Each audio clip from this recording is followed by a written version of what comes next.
وعلى آله وصحبه وسلم تسليما كثيرا.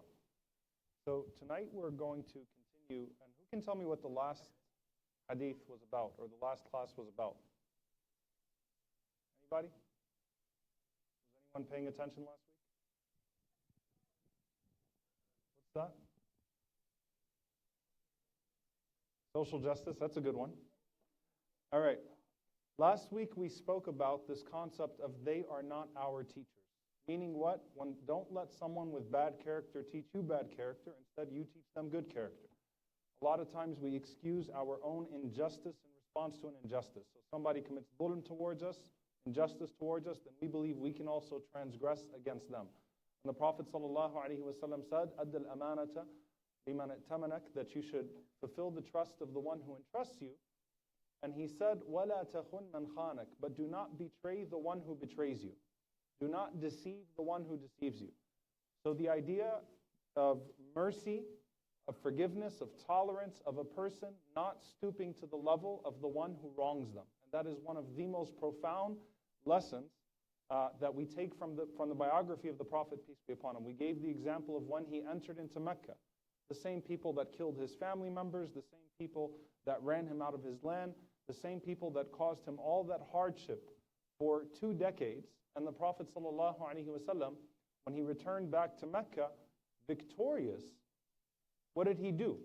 Right? He said, what do you think I should do with you?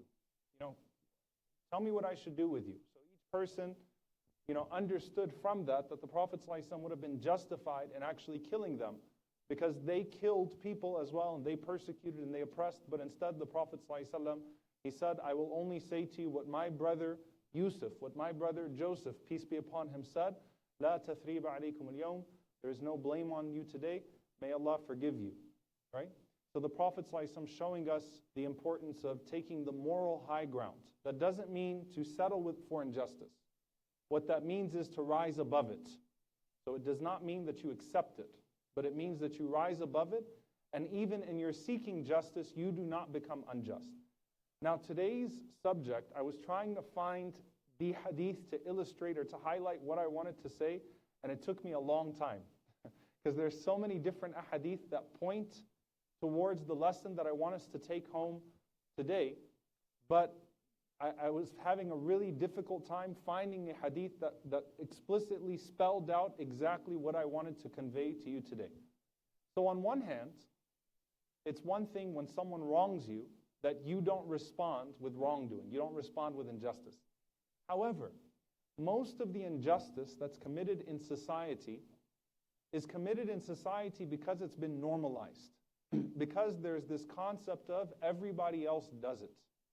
So for example, if a society functions on bribes, there's some Muslim countries in the world, there's some countries in the world where you can't get anything done. You can't even get your electricity turned on unless you bribe somebody, right? It's all about bribes. The Prophet ﷺ cursed the one who bribes and the one who accepts a bribe. But at the same time, it's like, you know what?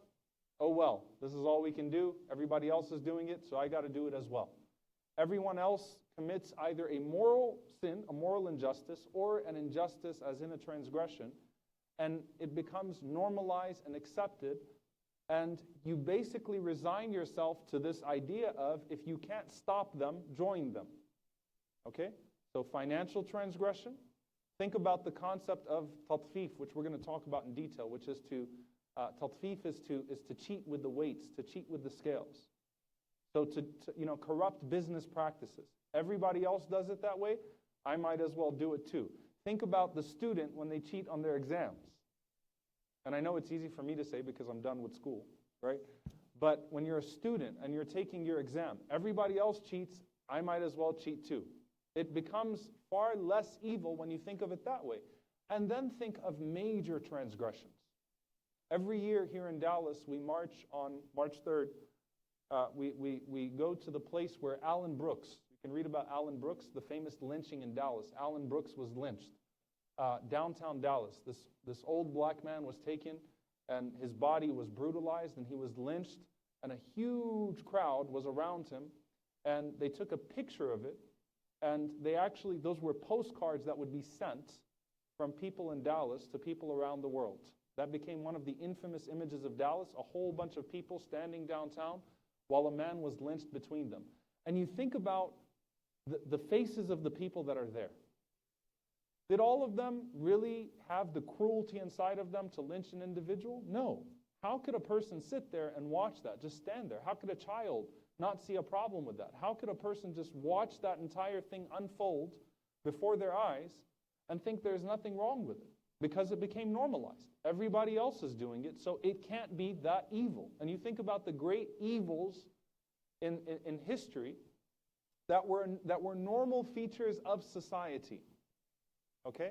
Normal features of society, and you would not think twice about it if you lived in those societies, and usually it's because people conformed to a standard of injustice. To the point that they no longer saw any problem with it whatsoever. So, I remember there was a movie about Jackie Robinson, the first black baseball player in the major leagues. And I remember the scene from the movie. There's a child that sees his father and he sees everyone else yelling the N-word at him, so he thinks to himself, well, let me do it too. That type of peer pressure and that type of normalization of hatred, of evil, can come both in the form of moral sins and in the form of transgression. So when we talk about sins, as in sins that don't involve transgressing against a human being, the standards of society generally dictate the behavior of everyone else, because you will see it and you will accept it and you will internalize it. And that's why the Prophet ﷺ mentioned, when you see an evil, at the very least you should hate it in your heart. You still have to be uncomfortable with that evil, even if you're inevitably surrounded by it. Okay? Whatever it is that you're seeing, whether it's a moral sin or a transgression against someone else, if it's become normalized, you still have to make sure your heart is not comfortable with it and you are not conforming to it. So sometimes, let's say for example, there's a system, that's based on interest and usury and burying people in debt. Okay? How much suicide is committed because of debts, right? And how much of the evil takes place in society because you have people getting buried in their poverty. You don't want to take part in it, but to some extent, you have to. You're part of the system. That doesn't mean you jump all in and say, well, everybody else is doing it, I can jump in this as well. So the fact of the matter is that most people become okay with certain evils and transgressions in society, and they basically come to this idea of, well, everybody else does it. If you can't stop them, join them. So when people say, well, why don't you do this? Well, everybody else is doing it, so I have to do this to get by. Okay? So I've got to cheat because everybody else is cheating in my trade so that I can get by. I've got to do this or else people will say this. So what's the hadith? This hadith is so beautiful. It's narrated by Hudhayfa radiallahu ta'ala anhu, that the Messenger of Allah sallallahu alayhi wa sallam, he said, لا تكونوا إمعة. Do not be yes men. Do not be yes men. And he said, he continued, تقولون إن أحسن الناس أحسننا وإن ظلموا ظلمنا. You say to yourselves, if the people do good, we will do good. وإن ظلموا, and if they wrong, then we will wrong. If they oppress, we will oppress. If they commit injustice, then we will commit injustice. So the Prophet ﷺ says, وَلَكِنْ وَطِّنُوا أَنفُسَكُمْ إِنْ أَحْسَنَ النَّاسُ أَن تُحْسِنُوا وَإِنْ أَسَاءُوا فَلَا تَظْلِمُوا. He said, but instead, make up your minds that if the people do good, you will also do good. And if the people do evil, then you will still do good. Okay? You will not follow their example. So I'm going to repeat the hadith in English. Do not let yourselves be yes men. Do not become yes men. Do not become sheep, mindless sheep that just follow the herds. Instead, he said, don't be those people that say, if the people are good, then we will be good. And if the people do wrong, then we will do wrong. But he said, make up your minds. وَطِّنُوا أَنفُسَكُمْ. Make up your minds. Condition yourselves. If the people are good, then you will be good. And if the people do evil, then you will not behave unjustly. You will continue to do good. The hadith is, it's narrated in a Tirmidhi. He classified it as an authentic hadith. Imam al-Albani, rahimahullah, just for the sake of hadith sciences, he actually attributed the statement to Ibn Mas'ud radiallahu anhu rather than the Prophet sallallahu alaihi wasallam. But the messaging is so profound, so profound. It's a messaging that we get in the Quran. وَإِن تُطِعْ أَكْثَرَ مَنْ فِي الْأَرْضِ يُضِلُّوكَ عَنْ سَبِيلِ اللَّهِ. If you follow the majority of people, then you will be led astray. So that's in our creed and our theology, but also it transfers into our practices, our daily practices, our daily habits. The transgression of the tongue, as we've spoken about. If you're around a bunch of people and everybody else backbites, everybody else gossips, everyone else is doing this, then you know what? I'm going to do it as well. And I'll read from you for you, and those of you that have taken the class that I teach behind the scenes, where I talk about spirituality and tazkiyah, I teach the book Mukhtasar Minhaj al-Qasidin, which is a book on spirituality by Imam Ibn Qudama rahimahullah. And listen to what he said. He said, through frequent exposure, a person begins to perceive corruption as trivial, and its effect and its gravity starts to fade away. Thus, whenever a person regularly sees another person committing a major sin, he belittles the minor sins he himself commits. Similarly, if a scholar is seen wearing a silk garment or a gold ring, remember Sheikh Yasser was talking about this yesterday, the prohibition for men of wearing silk and gold. If a scholar was to walk in wearing a silk garment or a gold ring, he said the people would aggressively denounce that. Yet they can watch him sit in a long gathering where he does nothing but backbite people, and they aren't offended by that.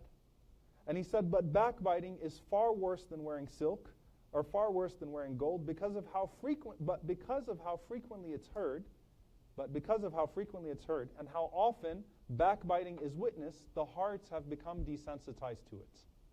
It's a powerful paragraph by Imam Ibn Qudama rahimahullah. What that means is, you become desensitized to some major sins because they're normalized. Whereas you are so passionate sometimes about things that aren't even for sure haram. Like they're in the doubtful area, and you're so passionate and angry about those things. Like think about it. Sheikh Yasser gave a khatira last night about that. What if Sheikh Yasser walked in, mashallah, with gold rings on all 8 fingers, unless and a silk thobe? What would we do to him? Some of us would praise him and be like that, But a lot of people would see that and be like, what's going on here, right? How could you do that? And people would be so angry and offended. So we become desensitized to major transgression, major corruption, because everybody else does it. There is nothing wrong with it anymore. And Ibn Mas'ud radiallahu ta'ala anhu, he said that you should accustom yourself that if everybody else on the face of the earth disbelieved, that you would still believe.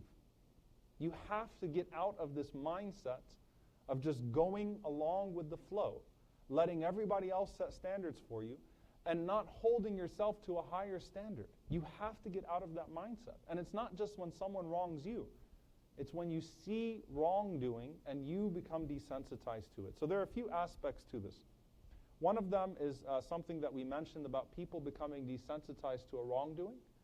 And the other one is everyone sort of contributing to that wrongdoing and growing it, making it even more normal, passing it on to future generations with even more evilness to it. And there's another hadith where the Prophet ﷺ said, إِيَّاكُمْ وَمُحَقَّرَاتِ الذُّنُوبِ. He said, beware of belittling sin. Beware of belittling sin.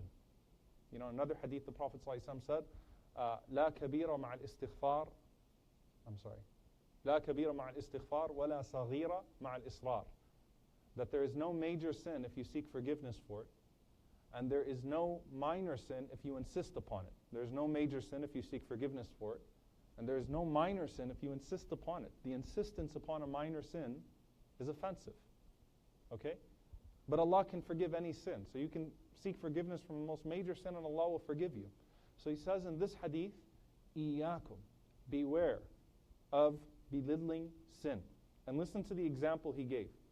He says that, he says, sallallahu alayhi wa sallam, فَإِنَّمَا مَثَلُ مُحَقَّرَاتِ الذُّنُوبِ كَمَثَلِ قَوْمٍ نَزَلُوا بَطْنَ وَادٍ فَجَاءَ ذَا بِعُودٍ وَجَاءَ ذَا بِعُودٍ. He said, imagine a group of people that have descended into a valley, and each one brings their sticks.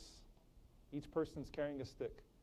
They all start to throw this stick into a fire until the fire becomes so large that it consumes them all. So each one contributes with a little bit of sin that they don't take seriously. So this little bit of evil, each person goes and throws it in, throws it in, throws it in. It's not that one person went and threw a huge log into the fire. Each person contributes their small one. And what did the Prophet ﷺ mention? So the entire of society suffers as a result of that. Why? You normalize evil, you then contribute to its continuity. You despise it, yet you enable it at the same time. Or you claim to despise it, yet you enable it at the same time, getting to a point of participation. Now it starts with disapproval, right? It starts with disavowal, that a person would disavow. In another hadith, the Prophet ﷺ said, this is an authentic hadith, he said, عليه الصلاة والسلام, إذا عملت الخطيئة في الأرض كان من شهدها فكرهها أو قال أنكرها كمن غاب عنها ومن غاب عنها فرضيها كان كمن شهدها. He said, sallallahu alaihi wasallam, when a sin is committed or when a mistake is committed, he who sees it and disapproves of it will be like the one who is not present. He who sees it but disapproves of it will be like the one who was not present when it was committed. But he said, he who did not see it but approved of it will be like the one who was present when it was committed. I'm going to give it to you again. When a sin is committed, he who sees it and disapproves of it will be like the one who was not present in the first place. But he who did not see it but approved of it will be like the one who was present when it was committed. What that means is this importance of taking a hard, a very hard stance against injustices, not harsh in the way that you deal with people, harsh in the sense that you disavow it so that you do not enable corruption and evil and injustice in any of its forms. There's another hadith also from Ibn Mas'ud radiyallahu ta'ala anhu that the Messenger of Allah sallallahu alayhi wa sallam said that the first defect that destroyed Banu Israel, the children of Israel, was that a man from amongst them met another man and said, "O so-and-so, fear Allah and abandon what you are doing, for it is not lawful for you." Meaning he saw him doing something evil and he told him, you should stop, it's not good for you. But then the next day he met him and it did not prevent him from from embracing, drinking with him, sitting with him. What that means is the Prophet ﷺ is saying that his disavowal was not serious. So it was a light disavowal. Whereas a person should take very strong stances against injustices and evil so that it does not become normalized. That's a hadith that's narrated by Abu Dawood, and it is mentioned, it is also in Riyadh al-Salihin. So Sheikh Yasser will eventually get to it. So the point is that we become desensitized. We accept things because of their frequency. And we basically say that we have no chance. Okay? So we might as well engage it. Now, from a fiqhi perspective, from a perspective of jurisprudence, are there times that you can partake in an evil when you're in a society of evil? Or when you're in a society where some evil's been normalized? Because there are particular evils that are normalized in every society. So is it permissible sometimes to partake in something that is not approved in the deen, that is hated or disliked or unjust? What do you guys think? If your safety is at risk, okay?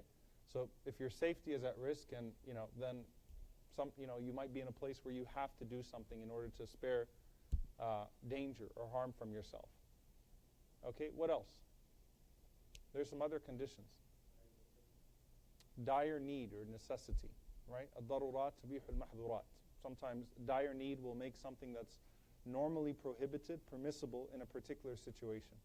What that means is that the ruling doesn't change. So we don't change the ruling of the religion, but the restriction is relaxed for that particular context. Okay? Also, for example, to avert a greater evil.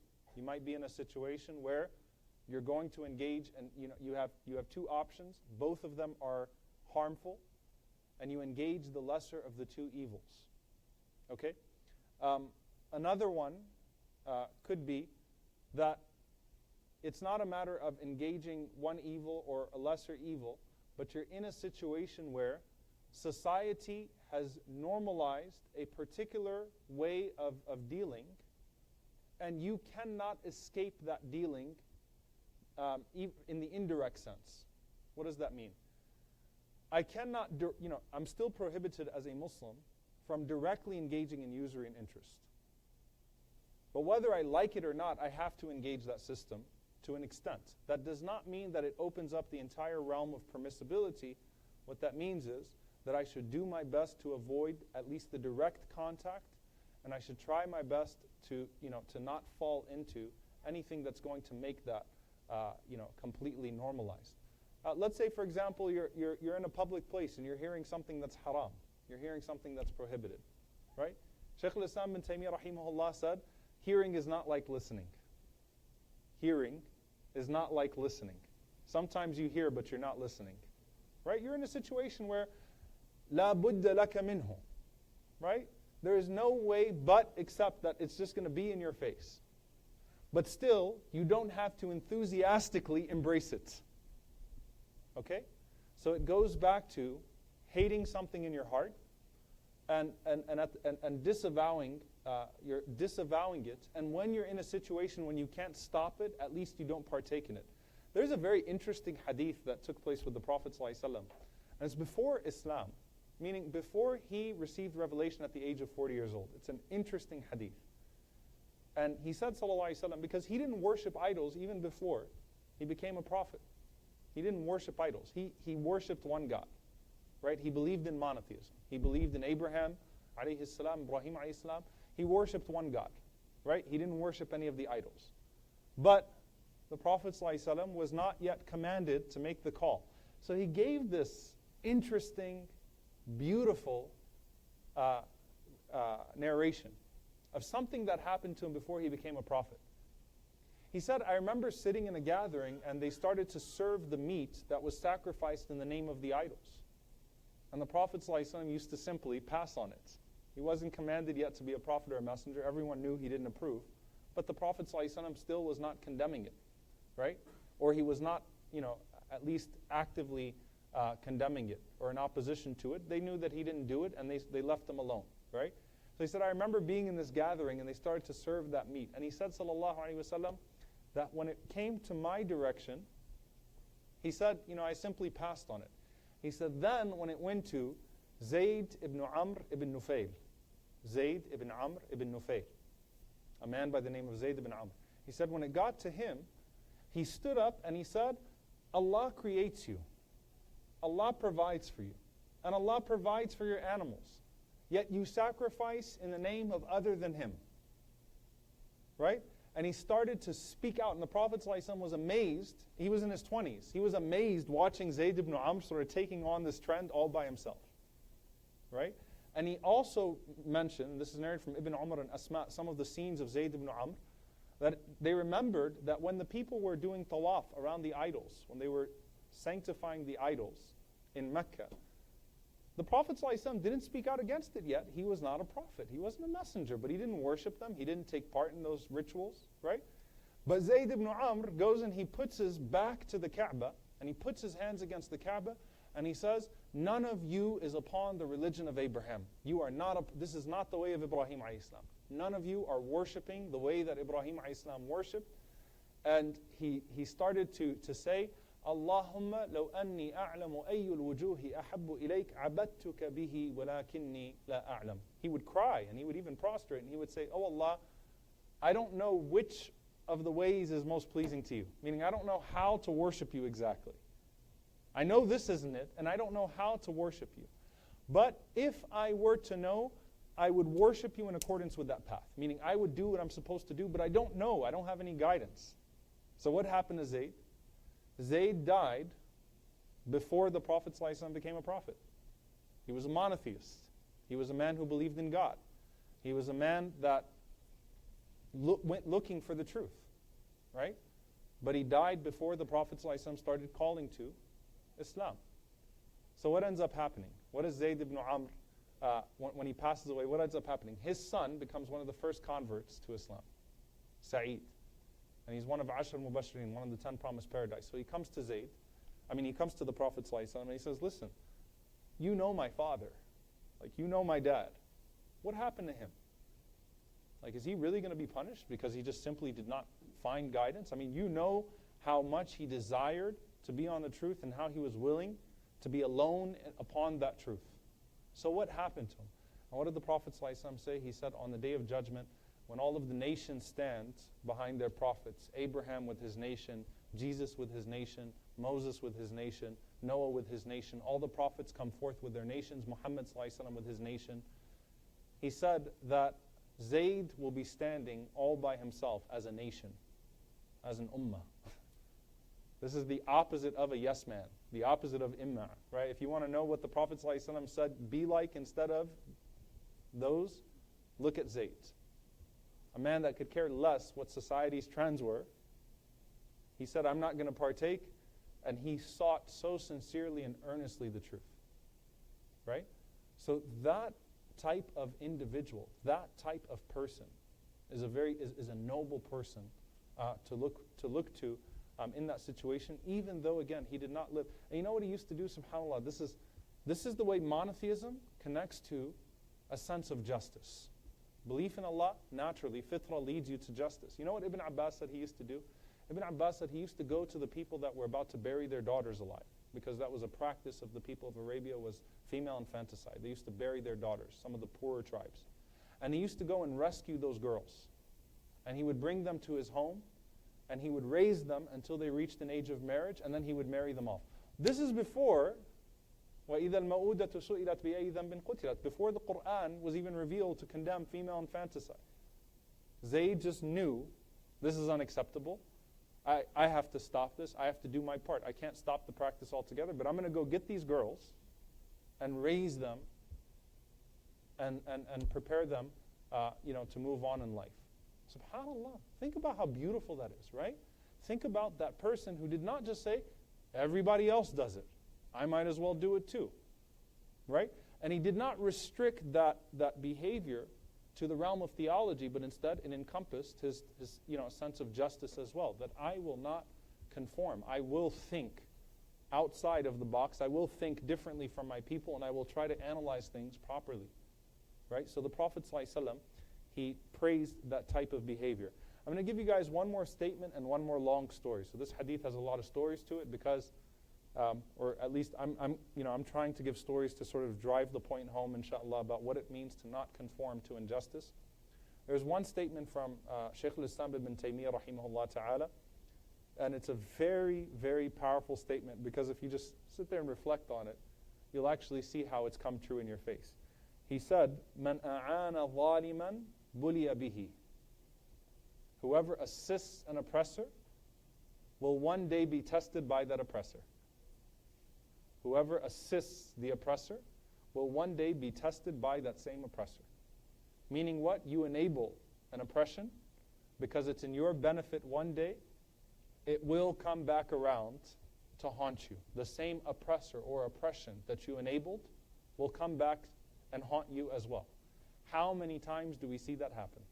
Right? Think about it financially. Someone assists someone in dhulm. Someone assists someone in a dispute. They assist the wrongdoer. They assist the oppressor, the transgressor, because they want to escape the harm, or it's just more convenient. They can benefit from that. And then what ends up happening? They enable it to grow, and then it comes back and consumes them as well. Man a'ana zaliman buliya bihi. He wrote that in Majmu' al-Fatawa. It's very interesting, and he elaborated on that concept, right?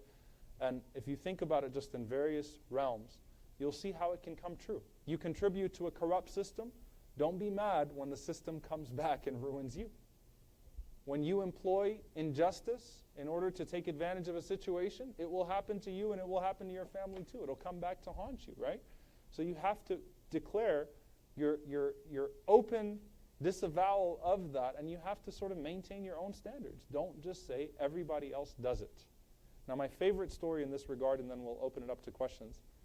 It's a long story that many of you have definitely heard, because it's a famous story in the history of Islam. And it's narrated by Abdullah ibn Zubayr ibn Aslam. Aslam is the son of Umar ibn al-Khattab, the second Khalifa. Aslam is the son of Umar radiallahu anhu. Aslam had a son named Zubayr. Zubayr had a son named Abdullah. So the companions used to sort of continue the tradition of having famous companions in the names of their grandchildren and great-grandchildren. So he's Abdullah ibn Zubayr ibn Aslam, not the famous Abdullah ibn Zubayr. He narrates on the authority of his father, who narrated from his grandfather, Aslam.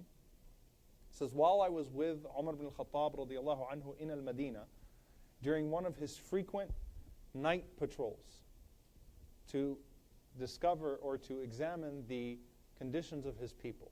Umar was in charge, he was the Khalifa, he's the authority, and what did he used to do? Every single night, he'd go roam the streets to make sure no one was in need, no one was in trouble, and no one was poor, no one was hungry. I mean, he would roam the streets. He was famous for instituting night patrols. Not night patrols to see if anybody was trying to, stage a coup so he could arrest them.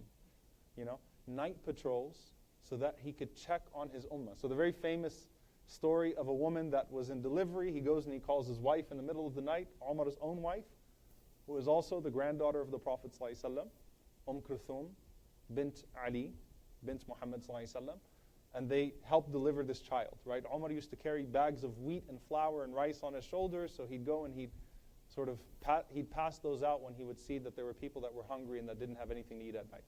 So on one of Umar's famous patrols, Aslam was with him, and Umar used to take one of his sons every single night. So he alternated between them so that he could teach them this value of taking care of the people. So as they're walking through the streets, they overheard an argument between a mother and a daughter. Okay? The mother was telling the daughter to dilute the milk with water. So to put water into the milk and dilute the milk with water. The daughter was responding to the mother that we cannot do this because haven't you heard that Umar said that we can't do that? The Khalifa said it's prohibited to dilute milk with water. Why did Umar make that policy? Because people would dilute their milk with water and then they'd go and they'd sell it in the marketplace, right? Just like people dilute colognes. It's like how you get Armani cologne, for $20 and then it turns, the smell wears off in like 10 minutes, right? Because they dilute the cologne or the perfume with water. So Umar had a policy that we can't dilute the milk with water because that was a frequent habit of the people. So the daughter and the mother are arguing, and Umar is listening in by chance. He happens to be walking by this house as they're having this argument. So the mother keeps on insisting, and the daughter keeps on saying no. And the daughter says, "Oh, my mother, don't you know that Umar said that we can't do this?" And she responded, "Wa ayna Umar? Where is Umar?" And Umar's outside the house, right? But she said, where is Umar anyway, right? Like, he doesn't see us right now. He can't hear us right now anyway. So listen to what she says. She says, "Ya ummi, ma kuntu li uti'uhu fil alan wa ukhalifuhu fil sir in kana Umar la yarana fa ilahu Umar yarana." She said, "Oh, my mother, I will not obey the man in public and then disobey him in private. If Umar doesn't see us, then the Lord of Umar sees us. If Umar is not watching us, the Lord of Umar is watching us." Meaning what? I'm not going to do what everybody else does. Just because we've escaped authority right now. We can just go ahead and do it because no one's watching, because everybody else does it. And that's what the mother's saying. Everybody else does it. Umar heard the whole thing. So Umar, tells Aslam, he says, mark this house. Like, we need to come back to this house. Now, does he mark the house so he can come back and hold the mother accountable because she disobeyed him? Like, you thought I wasn't there. I heard you the whole time. To punish her, just like we would expect from one of our leaders today. No, what does Umar do? Umar goes home and he gathers all of his sons. And he tells Aslam he says to Aslam, he says, go, ask about this household, find out some information about this household and see what was going on. So Umar comes to find out that, this was a widow and her daughter, so they didn't have the provider of the house anymore, and they were a poor family, and it was just a mother and her daughter living in this situation. So Umar radiallahu anhu gathers his sons, and he says, "With the house of that girl," and proposes on behalf of Asim to that girl. So subhanAllah, because of her piety and because of her refusal to disobey Allah and to conform to what was normative practice here, in regards to cheating and diluting milk, just a very simple act. And look at what Allah gave her as sustenance, as rizq. The son of Umar ibn al-Khattab, radiyallahu ta'ala anhu. So this woman, this girl, married Asim, the son of Umar. They had a daughter named Layla. Layla had a son named Umar ibn Abdul Aziz, rahimahullah ta'ala, the fifth of Khulafa al-Rashidin, the great Khalifa and leader who would revive the tradition of justice of his grandfather. SubhanAllah, so the justice was nurtured into this family and transferred to the grandson as well, who would uphold, who resembled his grandfather Umar radiallahu anhu in standing up for justice in all of its different forms. So the point is, once it was wrong because it was cheating, the mother just said, everybody else does it, Umar's not here anyway, what's the big deal? And that taqwa of hers, that piety earned her not only the son of Umar ibn al-Khattab as a husband, or Umar as a father-in-law, or Umar ibn Abdul Aziz as her grandson. It earned her the pleasure of Allah subhanahu wa ta'ala, and it earned her sustenance, because she would marry then the son of the head of state, right? So she went actually from a very poor situation to being married to the son of the head of state, the son of the Khalifa of the Muslims. So may Allah subhanahu wa ta'ala grant us sincerity and grant us piety, and allow us to resist conforming to evil and becoming and does it. Allahumma ameen. Questions? Yeah.